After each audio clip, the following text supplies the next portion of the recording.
Ayo, Lin. Assalamualaikum warahmatullahi wabarakatuh. Waalaikumsalam warahmatullahi wabarakatuh. Sebelum pembelajaran hari ini dimulai, silakan untuk ketua kelas untuk memimpin doa terlebih dahulu. Silakan untuk Mbak Yulia dipimpin doa terlebih dahulu. Baik, Bu. Baik, sebelum pembelajaran hari ini dimulai, alangkah baiknya kita melakukan berdoa terlebih dahulu menurut keyakinan masing-masing. Berdoa dimulai.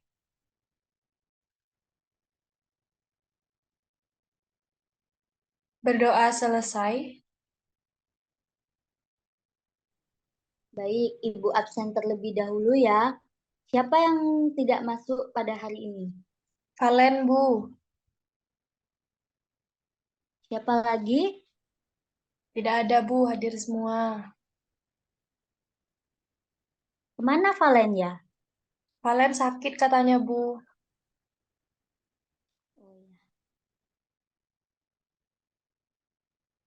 Baik, saya akan membacakan tujuan pembelajaran pada hari ini, yaitu yang pertama menyusun teks berita dengan fungsi sosial, struktur teks, dan ciri-ciri kebahasaan yang tepat sesuai konteks kegunaan. Nah, baik anak-anak, di sini Ibu akan menjelaskan tentang pengertian teks berita terlebih dahulu.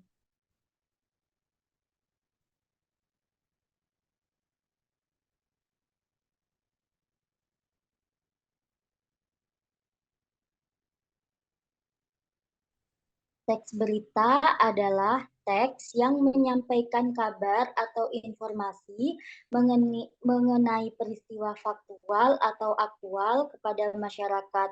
Faktual artinya sesuai fakta dan tidak mengada-ngada. Sedangkan aktual artinya hangat atau baru saja terjadi. Sifat faktual pada berita dibuktikan dengan adanya keterangan dari orang-orang yang terlibat pada peristiwa tersebut. Nah, kalau di televisi nih, pasti kalian pernah melihat reporter yang mewawancarai narasumber kan? Nah, itu misalnya pada kejadian gempa bumi, jujur, fakta-fakta berita bersumber dari keterangan warga setempat serta bukti pendukung seperti foto atau video di lokasi kejadian. Selain berdasarkan fakta, berita harus bersifat aktual, berita harus disampaikan secepat mungkin supaya informasinya tidak basi. Apalagi kalau berita tersebut berhubungan dengan banyak orang atau melibatkan tokoh terkenal. Contohnya, berita mengenai Elon Musk yang menggunakan kain batik bomba dari Sulawesi Tengah pada perhelatan B20. Nah, untuk selanjutnya Ibu akan menjelaskan unsur teks berita. Nah, unsur teks berita ini ada 6 macam atau yang kita kenal sebagai 5W plus 1H, yaitu apa, di mana, kapan, siapa, dan mengapa, dan bagaimana.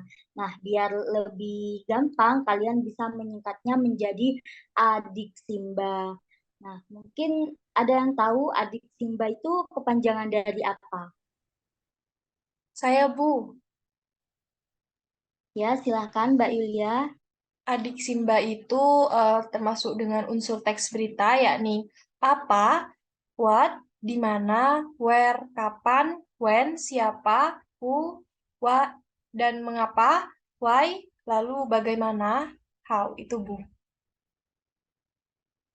Nah, bagus sekali, tepat sekali. Nah, sekarang Ibu akan menjelaskan kata apa atau what itu terlebih dahulu.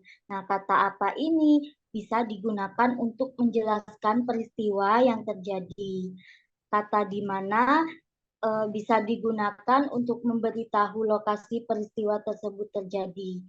Kata when atau kapan itu bisa digunakan untuk menjelaskan waktu terjadinya peristiwa. Kata siapa, yaitu bisa digunakan untuk menjelaskan orang-orang yang terlibat pada peristiwa tersebut, bisa pelaku, korban, atau saksi mata.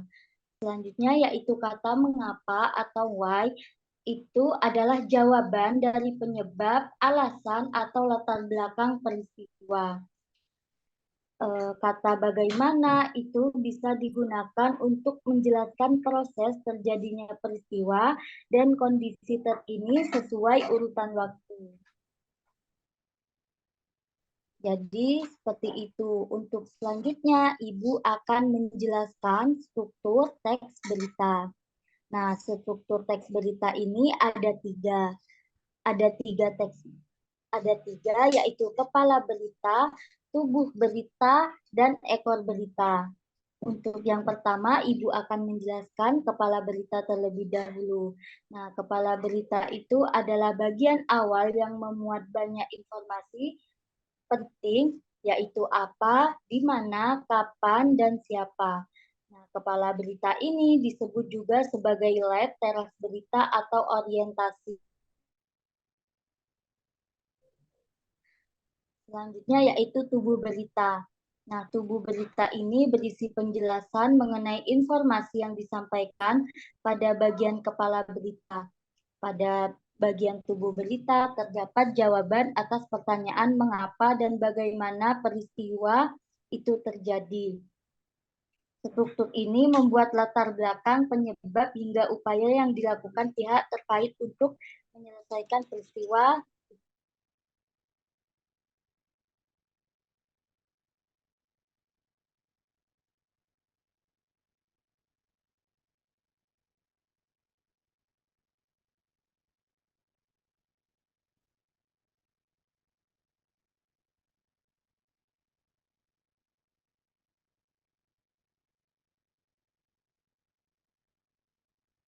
Selanjutnya yaitu ekor berita.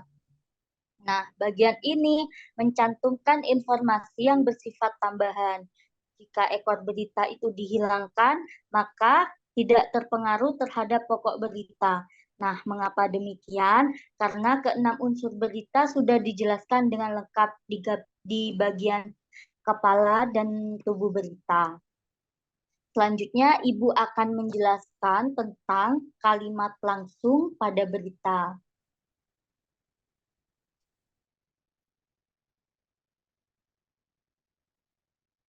Nah, pada dasarnya kalimat langsung itu adalah kalimat yang langsung diucapkan oleh seseorang pembicara.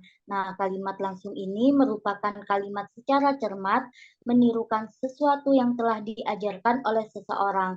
Biasanya pada bagian kutipan akan berupa kalimat tanya, kalimat berita, maupun kalimat perintah. Selanjutnya yaitu ciri-ciri kalimat langsung. Yang pertama yaitu dalam bahasa itu ditulis atau teks kalimat langsung menggunakan tanda petik. Yang kedua yaitu bagian kutipan dapat berupa kalimat berita, kalimat perintah, dan kalimat tanya. Yang ketiga yaitu kata ganti orang dalam bagian kalimat yang dikutip tetap. Yang keempat, intonasi bagian yang dikutip lebih tinggi daripada bagian lain. Nah, contoh kalimat langsung itu, ayah mengatakan, anak-anak, minggu besok kita akan pergi berlibur. Jadi di sini menggunakan tanda petik. Seperti itu. Untuk selanjutnya, Ibu akan menjelaskan tentang kalimat tidak langsung. Nah, kalimat tidak langsung ini merupakan ubahan dari kalimat langsung, yakni yang tidak langsung diucapkan oleh seorang pembicara. Nah, definisi dari kalimat tidak langsung ini, kalimat yang menyampaikan isi atau maksud atau perkataan orang ketiga. Jadi, dalam kalimat tidak langsung ini tidak menirukan secara langsung seperti apa adanya. Nah, selanjutnya ciri-ciri kalimat tidak langsung. Yang pertama yaitu tidak menggunakan tanda petik dua. Jadi kebalikannya sama ciri-ciri kalimat langsung. Yang kedua yaitu intonasi seolah berdatar dan menurun pada akhir kalimatnya. Yang ketiga yaitu pelaku yang menyatakan ujaran yang dapat mengalami perubahan bergantung pada konteks kalimatnya, yakni kata ganti orang pertama menjadi orang ketiga, kata ganti orang kedua menjadi orang pertama.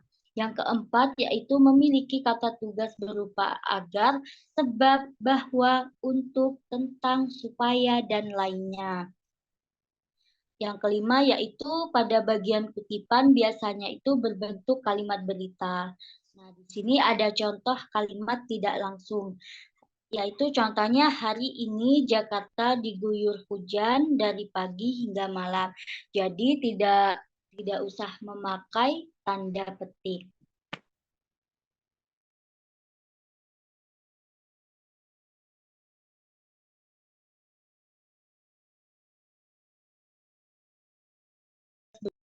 Nah, baik anak-anak, selanjutnya Ibu akan memberi tugas kepada kalian. Kalian buatlah berita tertulis pendek dengan kelompok kalian dengan bahasa formal tentang apa yang diberitakan di televisi atau radio. Lalu tentukan unsur teks berita dan struktur teks berita tersebut. Ibu kasih waktu 5 menit buat mengerjakan tugas ya. Baik, Bu. Silakan dikerjakan. Kalau ada kesulitan bisa bertanya langsung kepada Ibu. Baik, Bu.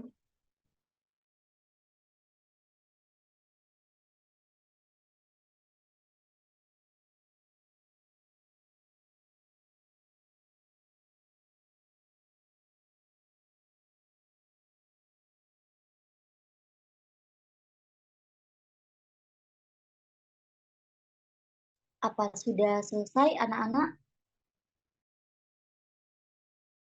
Kelompok saya sudah selesai, Bu. Baik, berhubung waktunya sudah habis, yaitu Ibu minta perwakilan kelompok satu orang untuk maju untuk membacakan hasil kerjanya ya. Silakan untuk perwakilan, silakan silakan membacakan hasil kerjanya. Baik. Di sini nama saya Siti Yulia Tirana Putri. Saya perwakilan dari kelompok satu untuk membacakan tugas yang sudah kami susun. Di sini kami dari kelompok kami ini berita yang kami tulis yakni tentang bencana alam yang berjudul Gempa magnitudo 7,4 di Laut Flores, 346 rumah rusak, 770 jiwa mengungsi. Itu judulnya. Nah, untuk unsur intrinsik yang kami temukan pada berita yang tadi ada adalah seperti pertama ada what, yakni gempa magnitudo 7,4 terjadi di Kabupaten Flores Timur, Nusa Tenggara Timur, NTT. Untuk W-nya, pihak yang menyampaikan adalah Badan Nasional Penanggulangan Bencana BNPB Kabupaten Sika, NTT. Untuk when, kapan, yakni gempa terjadi pada hari Selasa pada 14 Desember 2021. Untuk where, di mana, yakni gempa terjadi di Kabupaten Flores Timur, Nusa Tenggara Timur. Untuk why, mengapanya, yakni BMKG sempat mengeluarkan peringatan tsunami karena gempa bermagnitudo 7,4 di Flores Timur. Untuk how, bagaimana, yakni gempa menyebabkan 346 rumah rusak dan 770 orang mengungsi. Baik, itu saja yang dapat kami sampaikan. Wassalamualaikum warahmatullahi wabarakatuh. Ya, terima kasih untuk perwakilan kelompok 1. Selanjutnya, perwakilan dari kelompok 2. Silakan dibacakan hasil kerjanya. Saya Yosia Melinda Putri, perwakilan dari kelompok 2. Di sini tema kami mengenai ekonomi dengan judul harga minyak naik dibayangi penyebaran varian Omikron. Di sini kami menemukan unsur teks berita. Yang pertama unsur watt. Harga minyak naik di tengah penyebaran cepat varian virus corona Omikron di seluruh dunia. Unsur wu, pihak yang memberi pernyataan adalah Edward Moya, analisis senior di Oanda, dan Thomas Varga, analisis minyak di Pialang, London, PVM Oil Associates. Unsur wen, kenaikan tercatat pada Rabu 22 Desember 2021. Unsur where, tidak disebutkan secara spesifik di mana tercatat kenaikan harga minyak, namun upaya pembatasan varian corona Omicron yang memicu kenaikan harga minyak terjadi di seluruh Eropa, Amerika Serikat, dan Asia. Unsur Y, kenaikan harga minyak terjadi karena selera investor terhadap risiko meningkat. Unsur how, kenaikan harga minyak mentah Brent berada di US dollar 2,46 atau 3,4% lebih tinggi pada US dollar 73,98 per barel. Sudah, Bu. Ya, terima kasih buat kelompok 2. Untuk selanjutnya kelompok 3 untuk membacakan hasil kerjanya. Baik, saya Bilqis Banawati, perwakilan dari kelompok 3. Di sini tema teks berita kami yaitu tentang olahraga yang berjudul Manchester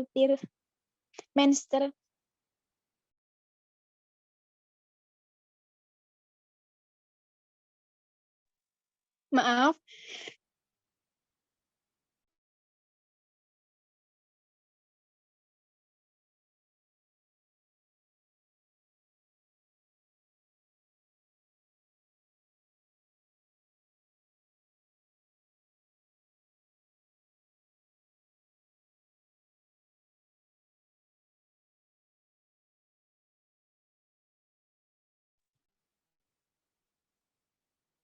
Yang berjudul Manchester City catatkan rekor kemenangan terbanyak di Liga Inggris. Di sini terdapat unsur 5W1H, unsur watt yaitu Manchester City mencatat rekor kemenangan terbanyak di Liga Inggris.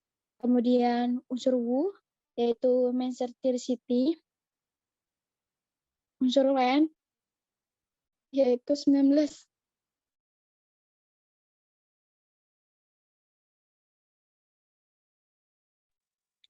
Unsur wen yaitu 19 Desember 2021. Unsur wer laga digelar di ST James Park. Unsur y, Manchester City berhasil meraih kemenangan atas Newcastle dengan skor 4 gol. Unsur how, Manchester City berhasil menang berkat Ruben Dias pada menit ke-5 dan Joanna Cancelo pada menit ke-27, kemudian Riyad Mahrez dan Raheem Sterling. Seperti itu, Bu. Waalaikumsalam warahmatullahi wabarakatuh. Baik, terima kasih untuk perwakilan. Nanti tugasnya dikumpulkan ke Ibu ya, dijadikan satu. Nanti akan Ibu nilai. Dan buat Baik, Bu. perwakilan yang sudah berani membacakan tugasnya ke depan, nanti akan Ibu kasih nilai tambahan. Nah, baik anak-anak, sebelum Ibu akhiri pembelajaran pada hari ini, Ibu akan membacakan kesimpulan pembelajaran pada hari ini, yaitu yang pertama untuk mengetahui pengertian teks berita, unsur teks berita, struktur teks berita, dan ciri-ciri kalimat langsung dan kalimat tidak langsung. Nah, selanjutnya, baik anak-anak, untuk minggu depan kita belajar materi tentang perintah dan saran. Jangan lupa ya belajar di rumah. Baik, kita akhiri pembelajaran pada hari ini dengan membaca hamdalah bersama-sama. Alhamdulillahirrabbilalamin. Wassalamualaikum. Alhamdulillahirrabbilalamin. Waalaikumsalam warahmatullahi wabarakatuh. Terima kasih, Bu. Ya, sama-sama.